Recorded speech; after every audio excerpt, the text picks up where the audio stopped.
Bonjour, bienvenue dans cette vidéo des énergies de l'année 2019, une année qui est pleine de défis et qui dit défi dit action, mais action pas n'importe comment bien entendu. Il s'agit vraiment de pouvoir se recentrer sur une action inspirée, une action qui part vraiment du cœur de qui on est et du cœur de cette étoile finalement que l'on veut viser. Et donc j'ai voulu vraiment cette vidéo comme un outil extrêmement pratique pour vous. Je l'ai décliné de différentes façons. Donc d'abord, je vais vous présenter les grands mouvements du moment. On ne va pas s'éparpiller dans des tas de petits détails parce que les petits détails, bien entendu, on va les travailler tout au long de l'année. Mais là, il s'agissait vraiment d'avoir à vue cet horizon pour avoir une idée des grands mouvements, voilà, dans lesquels on va devoir s'insérer et surtout devenir acteur, parce qu'il s'agit bien sûr de surfer les vagues, mais aussi, pourquoi pas, de créer les vagues. Dans un premier temps, donc, on va aller voir la globalité. Après, on ira regarder dans vos signes, dans vos lumières uniques, comment vous pouvez agir en fonction de votre signe solaire, sachant que, bien entendu, vous pouvez aussi piocher dans tous les signes, mais le signe qui contient votre lumière solaire, finalement, il a une couleur particulière et une couleur d'action et de création, lumière à vraiment comprendre. Je vous invite d'ailleurs à aller voir aussi les autres signes parce qu'ils vont vous éclairer peut-être sur les actions des autres.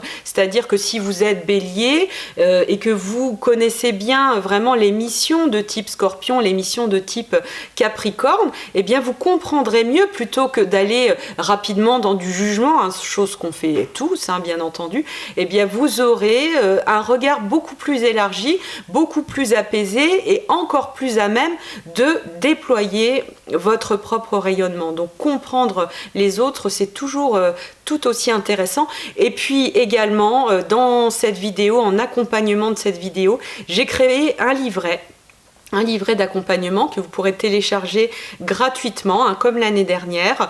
C'est un livret qui est construit complètement différemment. Là, j'ai pensé que c'était important que vous puissiez construire pas à pas votre mode d'action de l'année, parce que l'action, ça va être vraiment ça, le thème de l'année. On va voir tout de suite pourquoi. Et donc, dans ce livret, vous allez pouvoir vraiment construire vos intentions, vos actions de l'année de manière très méthodique afin d'avoir une direction vraiment dans votre vie, mais une direction qui vous appartient à vous. Donc, c'est par les éléments que je vais vous donner, vous allez être guidé pour construire vous-même votre propre direction. Et donc voilà, vous pourrez aller sur la page d'accueil de mon site pour télécharger ce livret, et donc vous pourrez l'imprimer et surtout le remplir, parce que c'est en le remplissant que finalement vous allez vous-même canaliser votre action. Et donc, vous aurez quelque chose d'assez cohérent pour aborder cette année 2019 avec les défis collectifs, mais aussi vos défis personnels. Parce que finalement, chaque défi personnel qui est relevé, c'est vraiment une énorme lumière qui est apportée au grand tout. Donc, c'est bien évidemment tout aussi important. Donc voilà, on va démarrer par cette description, cette étude des grands mouvements du moment. Alors déjà, très important, on a quand même l'univers qui nous envoie un grand clin d'œil, c'est-à-dire qu'il nous envoie Mars, la planète du Bélier, dans son signe. Mars va entrer dans son signe le 1er janvier, et donc ça c'est vraiment ce gros clin d'œil de ok, là on y va, là on agit, là on sort de nos zones de confort et on agit bien entendu pour quelque chose. Il ne s'agit pas de dire j'agis pour le simple plaisir de l'action pulsionnelle, mais vraiment de mettre Mars complètement au service de quelque chose de plus grand, de quelque chose de l'ordre de l'universel en tout cas. Et donc, c'est une nécessité, c'est vraiment très important qu'on s'approprie ce Mars. Je le dis régulièrement dans les vidéos, mais je pense que c'est quelque chose, c'est une notion vraiment fondamentale. Mars est une planète qui est dans nos viscères, elle est vraiment dans nos tripes, c'est notre pulsion de vie, c'est la pulsion de j'ai envie de me lever, j'ai envie de faire des choses, j'ai envie de créer des projets, et donc ce Mars, il est essentiel à tout à chacun, parce que c'est très intéressant de s'approprier Mars, parce que c'est ça qui va faire qu'on est très en forme, c'est ça qui va faire qu'on a une bonne vitalité, qu'on a plein d'envie, qu'on ne va pas être dépressif, Mars, je le dis régulièrement, c'est l'antidépresseur du système, qu'on va avoir une capacité de s'affirmer, qu'on va pas tout le temps être en train de se prendre la tête et de se remettre en question, mais qu'on va avancer. C'est vraiment la planète qui va nous permettre d'avancer, et donc on a tout intérêt à se l'approprier correctement, encore une fois, et de manière inspirée, parce que c'est ça qui va faire baisser la pression de la cocotte minute. C'est comme si chacun prend son Mars et le prend vraiment bien en main, eh bien, on évite que ce Mars global de la planète vienne s'exprimer dans des points chauds, des points finalement guerriers, parce que nos Mars individuels n'auront pas pris leur place et n'auront pas pris leur action pour que finalement les choses puissent s'harmoniser. Et finalement, très paradoxalement, le fait que chacun puisse s'approprier son Mars dans la lumière, eh bien c'est un énorme facteur de paix. C'est toujours un petit peu paradoxal avec les symboles, de même que Vénus, qui est une planète plutôt harmonisante, qui fait en sorte eh bien, de mettre les formes, d'arranger, de faire en sorte que tout va bien, eh bien ça peut être un facteur de conflit, parce que finalement, si on fait comme si tout va bien, mais qu'on ne dit pas vraiment les choses et qu'on passe à côté, eh ben ça couve. Donc vous voyez à quel point le paradoxe peut être important, d'où voilà, Mars est vraiment une planète extrêmement bienveillante à reprendre en main, contrairement à l'idée traditionnelle qu'il est un grand maléfique. L'astrologie traditionnelle d'il y a très très longtemps considérait Mars comme un grand maléfique. Je crois qu'on a passé ce cap, et il s'agit vraiment d'entreprendre cette planète dans toute sa lumière et dans toute sa bienveillance. Donc ça, vous pourrez le voir en détail, pour vous en tout cas, avec le livret que vous pourrez télécharger sur astrologiemagique.com. Donc voilà, c'est vraiment important de s'approprier ça, parce que soit Mars va sortir dans des délires pulsionnels qui peuvent aller dans de très grandes violences, soit on est complètement le moral dans les chaussettes si on ne sait pas approprier Mars. Donc vous voyez, on est très inégaux. Donc voilà, le fait de se l'approprier va permettre une grande réharmonisation finalement de cet oser agir, le fait d'oser agir, d'oser sauter le pas pour un certain nombre d'actions et finalement percer des poches de situations qui couvent depuis très très longtemps et qu'on pensait finalement inéluctables, et ça va nous permettre vraiment de faire de grands sauts quantiques dans notre vie. Et donc je vous disais, il s'agit d'une action, mais d'une action pas dans n'importe quel sens, une action au service de quelque chose, de l'ordre d'un amour universel. Alors chacun a sa propre définition de l'amour universel, et donc il s'agit de bien être au clair avec tout ça pour pouvoir positionner Neptune, parce que finalement le symbole de l'amour universel c'est Neptune. Or Neptune, pendant toute l'année 2019, il va être très très très stimulé. Il y a 2 grands cycles à vraiment regarder de très près cette année. C'est le cycle entre Neptune et Saturne, et un autre cycle entre Neptune, encore lui, et Jupiter. Donc Neptune et Saturne, Neptune-Jupiter, 2 cycles qu'on va regarder de près, parce que ça va être les 2 grands cycles qu'on va surfer cette année, et les 2 sont en lien avec Neptune. Or, ce qui est très intéressant, c'est que d'un côté, on a ce Mars qui nous lance sur les chapeaux de roue en bélier, et d'un autre côté, un symbole qui paraît complètement antinomique de Mars, qui est vraiment le grand flottement, le grand tout, l'amour, j'accepte toutes les choses telles qu'elles sont, tout est divin, tout est juste, etc. Et ce qui est vraiment très intéressant, c'est qu'on va pouvoir rendre les 2 compatibles. C'est que bien sûr, que plus on ouvre à la spiritualité, plus on ouvre dans un regard de lumière à tout ce qui peut nous arriver, eh bien, plus les choses s'harmonisent, mais en même temps, plus on va recevoir des informations pour porter des actions inspirées. Parce que ce qui nous est demandé d'un point de vue de l'univers, du divin, pour ceux qui peuvent accepter ce mot, parce que c'est finalement assez fortement la même chose. Dans divin, je n'entends pas quelque chose de religieux, mais cette trame de lumière, en tout cas, ce qu'il est attendu, en tout cas par notre âme, ça n'est pas de rester en zazen, assis à contempler le monde s'écrouler, parce que du coup si on reste comme ça, ça va s'écrouler devant nos yeux de manière assez systématique.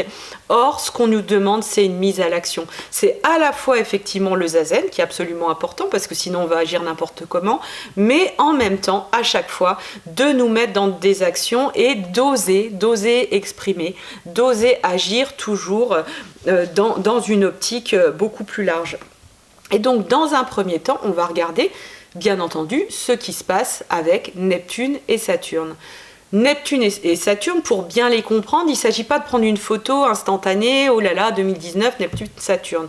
Ce n'est pas très intéressant. Ce qui va être intéressant, c'est de voir d'où ça vient. D'où vient ce Neptune-Saturne ? Eh bien, on va regarder le début du cycle. On est à la fin du cycle Neptune-Saturne actuellement. C'est un cycle qui va se renouveler en 2026. Ça veut dire qu'en 2026, on recrée complètement une nouvelle société du point de vue à la fois ancrage et aussi du point de vue spirituel. C'est-à-dire que on est déjà en train de préparer cette nouvelle société. On est en train déjà de se connecter à qu'est-ce qu'on veut de vraiment lumineux, divin, idéalisé, utopique. Il s'agit vraiment d'être connecté à nos utopies et surtout comment on va faire que ça s'institutionnalise, que ça s'ancre, que ça se réalise pour de vrai dans du concret. Et donc, on peut constater que ce cycle-là, il a démarré en 1989 et c'est quand même assez extraordinaire parce qu'il y a eu une conjonction entre Saturne et Neptune pile le jour de la chute du mur de Berlin. Et donc on a vraiment cette idée d'une dissolution d'un mur, dissolution Neptune, mur Saturne, sachant qu'Uranus était de la partie à l'époque aussi. Et on est complètement encore là-dedans et dans tout ce qui a été retravaillé à partir de ce moment-là. À l'époque, en 1989, il y avait des grands idéaux, un grand idéal de réunification. Qui dit réunification dit vraiment Neptune. On avait envie de relier les grands blocs. On n'avait plus envie de ces deux grands blocs entre l'Union soviétique et puis d'un côté et puis tous leurs copains et puis les États-Unis avec leurs copains aussi. On avait envie, en tout cas, du point de vue du symbolisme et du point de vue géopolitique aussi, puisque ça s'est très fortement exprimé, on avait envie d'une réunion, on avait envie d'une réunification. Et c'est tout ça qu'on est en train de travailler, et c'est tout ça qui se revit actuellement, qui se rejoue dans tous ces mouvements sociaux qui peuvent se vivre, et qui vont prendre énormément de sens aussi en 2019. Il s'agit d'un sextile entre Saturne et Neptune. C'est un aspect assez doux, c'est un aspect de fin de cycle et qui parle vraiment d'échange. Cette année, elle est vraiment là pour mettre en lumière le sens que ça a, cette réunification, et comment on peut la faire agir de manière encore plus intéressante et plus lumineuse qu'une réunification qui se fasse uniquement autour des valeurs commerciales. Sachant que, vous le savez, pour ceux qui me connaissent, je ne mets pas forcément de l'ombre sur les valeurs commerciales et toute cette énergie finalement qui peut circuler entre les humains. Je dirais que c'est finalement très très imparfait et qui a une grande force de guérison à mettre là-dedans parce qu'il y a beaucoup d'ombre, beaucoup de corruption et beaucoup de choses très sombres, beaucoup de manques qui se situent là-dedans. Mais toujours est-il que c'est une valeur réunifiante et que si on regarde le commerce d'un point de vue de la lumière, finalement, c'est aussi une valeur réunifiante. Bien entendu, aujourd'hui, on a envie d'aller bien au-delà de ça et de pousser dans des valeurs beaucoup plus élevées, ou en tout cas permettre à ces dimensions argent, finalement, de rester à leur place, et bien d'être simplement au service et que ça soit pas l'argent pour l'argent, hein, ce qui fait que c'est un peu l'argent qui monte à la tête finalement, mais qu'on replace bien l'argent au bon endroit et qu'il soit au service de choses beaucoup plus réunifiantes et de valeurs eh bien, beaucoup plus respectueuse du sensible, de la vie, en tout cas de tout ce qui a vraiment de la valeur finalement. Et donc ça, c'est des choses dont il était vraiment essentiel de prendre conscience parce que finalement, le cassage de ces deux blocs entre soviétiques et États-Unis a fait que bien, la seule valeur réunifiante finalement, c'était l'argent, et ça, c'est quelque chose qui, au bout du compte, n'est plus juste parce qu'on n'est plus finalement centré sur la bonne direction et on n'utilise plus cet outil extraordinaire qui est la valeur de l'échange, mais c'est plus placé du coup au bon endroit. Dans nos vies personnelles aussi, on va avoir ce grand questionnement sur qu'est-ce qui est cette unification de nos vies. Comment on trouve une cohérence finalement entre notre vie professionnelle par exemple et notre vie personnelle. On n'a plus tellement envie que d'un côté il y a le boulot et puis on est vite pressé que ça se termine pour enfin pouvoir être chez soi ou je ne sais quoi ou avoir des loisirs. On a envie que les deux soient intégrés. On a envie de vivre du bonheur dans la vie professionnelle. On a envie de pouvoir se mettre en service au monde dans le bonheur, dans la joie parce qu'il y a tellement de boulot mais on a tous envie de se retrousser les manches et de se dire mais là oui bien sûr on a une planète extraordinairement belle, on a plein de choses à faire là-dessus. Et donc, on a tous en nous, dans notre cœur, cette envie d'agir. Le problème, c'est qu'on ne sait pas très bien comment, on ne sait pas très bien comment commencer. Et puis, on n'a pas le temps. On n'a pas le temps parce qu'on est pris, on est dans des emprises du temps absolument incroyables. Or, l'emprise du temps, c'est aussi Saturne. Donc Saturne-Neptune, il va travailler ça. Il va travailler dans une forme de dissolution du temps, de ce mélange finalement qui fait que on va peut-être réfléchir ou être inspiré dans notre vie personnelle pour une idée, pour notre travail, et que tout ça se fait de manière beaucoup plus fluide finalement et qui ne prend plus sur la fatigue, qui ne prend plus autant en tout cas sur notre force vitale. Et donc je pense que c'est vraiment très important cette intégration, cette unification, mais qui n'est pas non plus un grand mélange et un grand n'importe quoi, comme j'ai pu l'étudier en lien avec ces mouvements-là, comme le fait de travailler, à une époque il était question de travailler pendant les arrêts maladie par exemple ou des choses comme ça.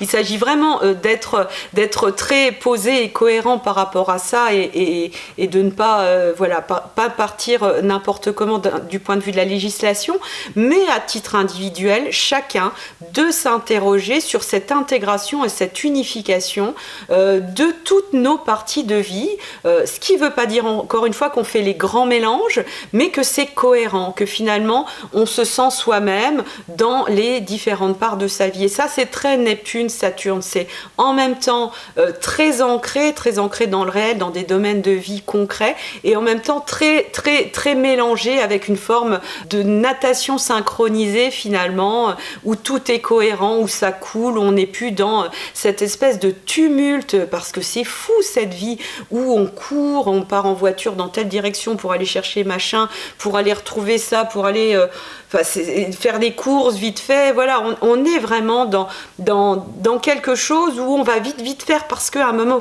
ça y est, on va enfin pouvoir se poser chez soi.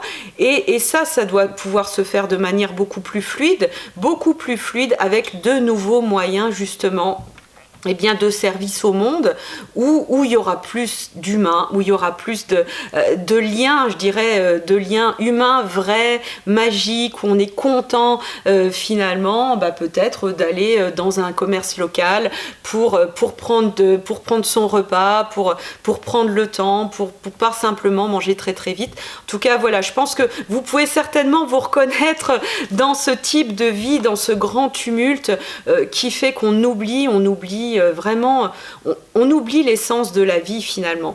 Et donc ça se joue bien entendu aussi bien au niveau géopolitique, mais ça se joue dans tous les défis individuels où vous allez vous poser d'énormes questions sur ok, mais attends, mais qu'est-ce que je fais là, comment je vais me mettre au service, et ça vous allez pouvoir le travailler avec le livret gratuit que je vous propose. Donc ça c'était pour Saturne-Neptune. Donc pour résumer, c'est vraiment un travail d'universalisation et un travail de vraiment remise en cohérence, remise dans une fluidité divine finalement de nos vies concrètes, dans vraiment cette joie permanente et plus des cloisonnements entre les parties de vie ou des cloisonnements entre les gens finalement, mais un décloisonnement qui soit je dirais propre, c'est pas un décloisonnement où finalement tout est mélangé, puis on n'aime pas parce qu'il n'y a pas de clarté, il n'y a pas de cohérence. C'est quelque chose qui est décloisonné, mais qui reste dans une forme de cohérence et de netteté, je dirais, qui est propre à tout ce que peut apporter Saturne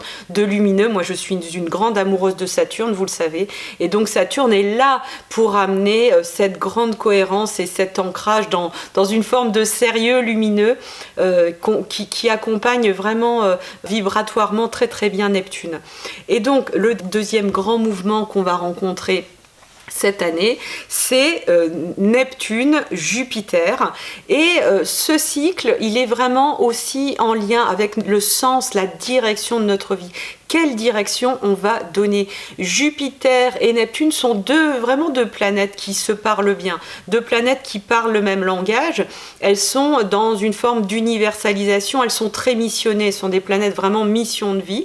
Et Jupiter, qui est la planète du Sagittaire, va permettre de donner une première direction de vie pour accéder à ce grand idéal. Et moi, je crois très très fort, et d'autant plus avec l'entrée à nouveau d'Uranus en Taureau qui va avoir lieu cette année, eh bien, que ce cycle entre Jupiter et Neptune nous amène à explorer d'un point de vue très social toute l'idée du champ vibratoire. On va être amené, je suis persuadée au niveau professionnel, au niveau socio-professionnel, être beaucoup plus ancré dans toutes les notions d'ondes, alors qu'elles soient les ondes nocives ou les ondes positives.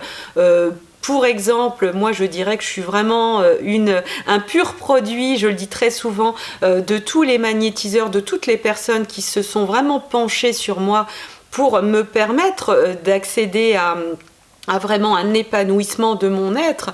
Il a fallu un gros travail vibratoire, il a fallu épurer énormément de mémoire, il a fallu également un gros soutien énergétique, et ça je le dois très franchement à toutes les personnes qui ont posé leurs mains sur moi et m'ont donné cette énergie vibratoire, ce magnétisme, ce reiki, toutes ces énergies vraiment lumière qui ont eu besoin vraiment d'imprégner mon corps.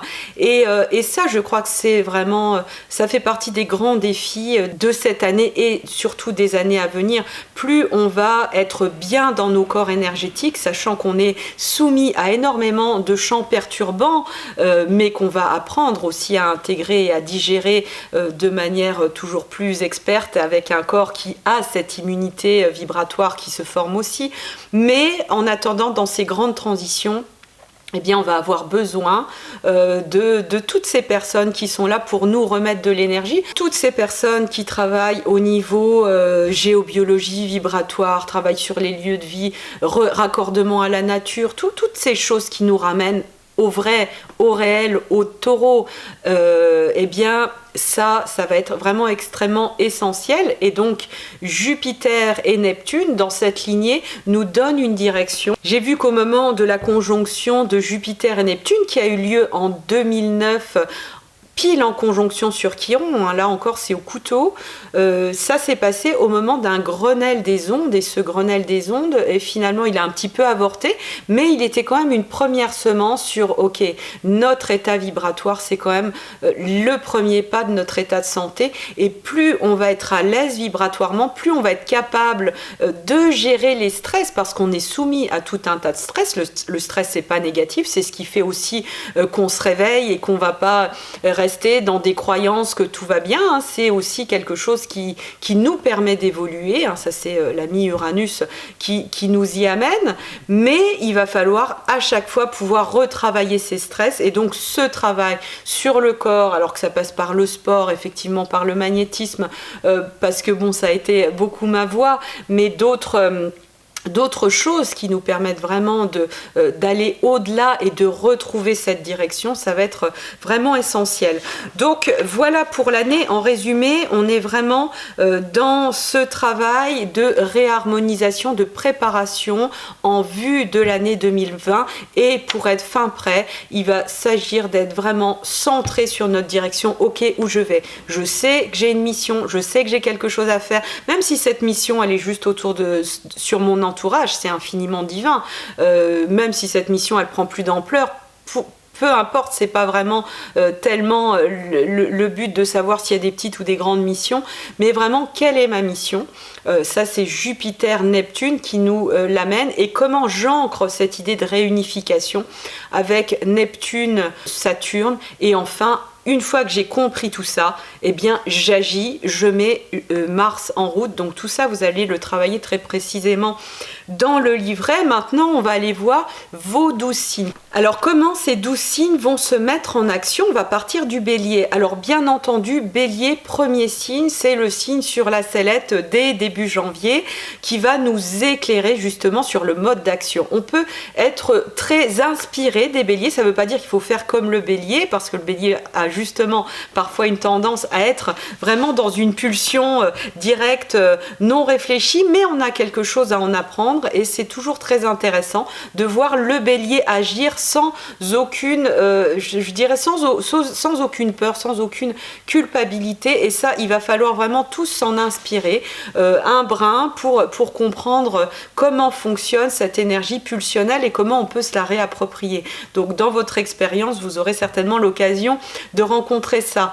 Le taureau va nous permettre évidemment de rationaliser, de prendre le temps et de nous ancrer dans ce magnétisme dont je vous parlais tout à l'heure. Le taureau, dans sa lumière solaire, nous invite vraiment à ralentir le temps, à pas foncer tête baissée. Donc c'est un complément finalement de l'énergie du Bélier vu juste avant. Le taureau va nous permettre, voilà, aussi cet ancrage à la terre qui est tellement indispensable. Le Gémeaux, eh bien, c'est l'échange. C'est aussi une capacité de réunification par ses capacités d'échange, de mise en lien des uns avec les autres, va nous permettre de créer cette émulation et cette universalisation par la communication. Donc c'est vrai que le Gémeaux, il est vraiment là pour nous aider à nous mettre en lien, même si on avait l'impression qu'on n'avait rien à voir les uns avec les autres et qu'on n'avait pas grand chose à se dire. Eh bien le Gémeaux, il a cet art de mettre en lien et de nous permettre de briser la glace. Et donc ça va être particulièrement essentiel cette année. Le cancer bien entendu, qui est un signe de recentrage, c'est lui qui va vous permettre de vous sentir finalement en lien avec vous-même, en lien avec votre propre vérité quand vous allez pouvoir agir. Et les signes du cancer ont cette capacité d'être très connectés à eux-mêmes, très connectés à leur centre et à leurs émotions. Et donc, ils peuvent vous inspirer justement pour remplir par exemple le livret que je vous donne sur le site, parce que vous allez devoir activer cette énergie du cancer où vous allez chercher en vous-même, tiens oui, qu'est-ce que je cherche, qu'est-ce que je veux et qu'est-ce qui est vraiment au fond de moi dans ces missions.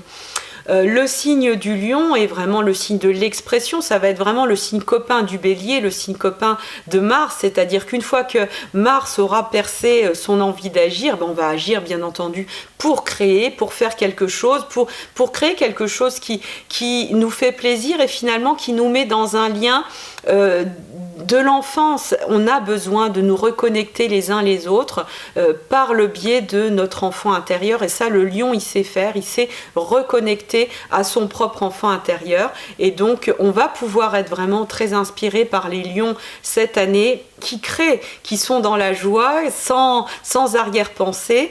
Ce qui nous guide dans le fameux passage à l'action, parce que le lion est aussi un signe de feu. La Vierge va nous permettre également de rationaliser, elle va être l'accompagnatrice des mouvements saturniens dans ce Saturne-Neptune. Dans l'ancrage, bien sûr, on ouvre à l'amour universel, bien sûr, on est plein d'idéaux, plein d'utopies, mais pour rentrer dans la matière, ça se fait pas n'importe comment, parce que cet idéal, pour qu'il s'incarne, il y a les lois de la matière, il y a les lois du réel, et ça la Vierge va pouvoir dans le détail avec son esprit très précis nous permettre d'actualiser les choses pour qu'on soit très très juste dans notre discernement. La Balance bien entendu nous permet de créer les liens, parce que avec cette mise en action très Mars, avec ses capacités d'oser, de mettre peut-être le pied dans le plat, la Balance va nous permettre d'harmoniser, de temporiser et de nous rappeler que tout ça c'est quand même au service de la paix et que c'est pas au service d'une guerre ou pour exprimer des basses pulsions qui traînaient par là et qui nous font très plaisir tout simplement. La balance, elle est là pour nous dire ok, là on va vraiment se mettre dans la paix, dans l'harmonie et le but final c'est ça. Ensuite, le scorpion aussi, signe d'eau, accompagnateur du cancer, va nous permettre de comprendre l'autre, de comprendre sa motivation, de sortir des jugements immédiats. Il faut bien garder à l'esprit que le scorpion est un signe d'eau et qu'il prépare vraiment ardemment cette connexion à l'amour universel qu'on va vivre en Poisson et donc au travers de Neptune. Donc le scorpion, il prépare et sa lumière, c'est vraiment d'aller justement cibler les zones d'ombre et on peut être vraiment confiant dans le signe du scorpion pour vraiment cibler et à partir du moment où on sait ça, on a vraiment un regard beaucoup plus positif sur ce signe qui est infiniment important et qui est essentiel pour ces grandes connexions et voilà, c'est à un moment s'il y a quelque chose qui bloque avec le signe du scorpion, c'est qu'il y a certainement une zone à clarifier et quelque chose de pas très net à mettre à la lumière. Et puis le Sagittaire, bien entendu, il prend appui sur Jupiter, sur tout ce qu'on a pu dire par rapport à l'idée de direction. Donc Jupiter, le Sagittaire, va vraiment nous éclairer par son enthousiasme. Pour relever les défis, pour agir, il y a vraiment un ingrédient indispensable, c'est cet enthousiasme, c'est cet optimisme, c'est cette idée de quoi qu'il arrive, on y croit, on avance et on ne se laisse pas abattre par tout ce qui peut paraître vraiment difficile au niveau des événements et au niveau du vécu. Donc le Sagittaire va vraiment nous éclairer la voie par rapport à ça. Le Capricorne, bien entendu, un peu comme la Vierge, nous ramène de la structure, c'est l'ami de Saturne et nous permet de poser les choses, de structurer et de dire ok, on va faire les choses dans l'ordre, on va trouver une stratégie pour vraiment avancer de manière rationnelle et non pas lâcher nos Mars comme ça, un peu n'importe comment et surtout le risque à lâcher les Mars n'importe comment, bien finalement c'est de se dilapider son énergie martienne qui peut retomber un petit peu à plat si elle n'a pas rencontré immédiatement le succès. Quant à la lumière du Verseau, bien entendu, elle est essentielle parce qu'elle nous relie vraiment à l'après, puisque nous sommes pendant l'année 2019 vraiment dans une année de transition avant le grand renouveau de 2020.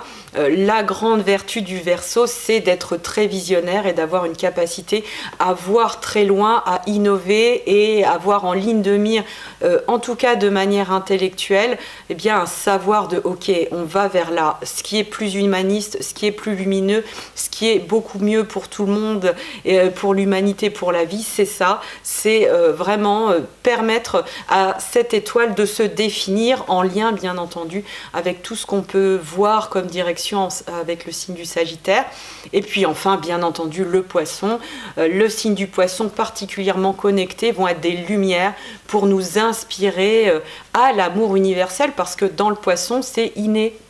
Il y a quelque chose de très très fort et de très connecté et une incompréhension bien entendu de tout ce qui peut être malveillant et violent des uns vis-à-vis des autres. Les poissons sont vraiment là pour nous éclairer à ce travail du non-jugement, à ce travail de la grande connexion et de l'amour. Donc voilà ces 12 signes qui ont vraiment à œuvrer ensemble. Ça va être le grand défi finalement de tout ça, c'est de réussir à trouver notre mode d'action individuel, mais en connexion avec tous les modes d'action collectifs, ce qui fait qu'on va créer finalement cette grande synchronicité en conscience. Et que c'est comme ça, avec un déploiement d'énergie aussi fort, qu'on va pouvoir déployer et relever les défis planétaires, environnementaux qu'on a déjà et qui sont déjà vraiment à nos portes. Alors voilà pour les énergies de l'année. Je vous dis à la semaine prochaine pour une nouvelle formule des énergies, parce qu'à partir de la semaine prochaine, je travaillerai mois par mois. Donc ça ne sera plus les énergies de la semaine, mais les énergies du mois, mois, vous serez tout aussi nourri parce que bien entendu les vidéos seront plus longues et vous pourrez quand même continuer à travailler semaine par semaine, mais il y aura déjà un préambule où vous aurez à vue le mois en entier et ça c'est vraiment très important de travailler un peu moins le nez dans le guidon mais avec une perspective beaucoup plus large. Donc je vous retrouve la semaine prochaine pour les énergies du mois de janvier. Je vous souhaite une excellente année 2019. Je vous embrasse très très fort et à tout bientôt.